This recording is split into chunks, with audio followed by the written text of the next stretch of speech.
Poco மொபைலுக்கு display மாற்றிருக்கோம். இதை original டிஸ்பிளேன்னு சொல்ல முடியாது.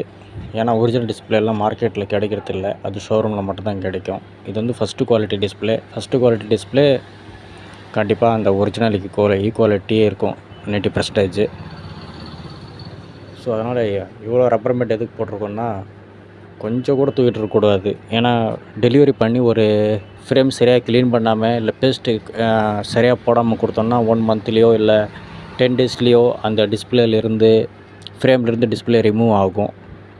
கஸ்டமர் மறுபடியும் வருவாங்க, என்னென்னா இந்த மாதிரி வந்திருக்கு அப்படின்ட்டு. நம்ம மறுபடியும் பேஸ்ட் அப்ளை பண்ணி தருவோம். அது மறுபடியும் சரியாக உட்காராது, மறுபடியும் 10 டேஸில் வரும். ஸோ அதனால் ஃப்ரேம் நீட்டாக க்ளீன் பண்ணிவிட்டு பேஸ்ட்டு கரெக்டாக அப்ளை பண்ணிவிட்டு இந்த டிஸ்பிளே போட்டு இத்தனை ரப்பர் பேண்ட் அழகாக போட்டு நாங்களே 2 மணி நேரம் வச்சு அதுக்கப்புறம் தான் கஸ்டமருக்கு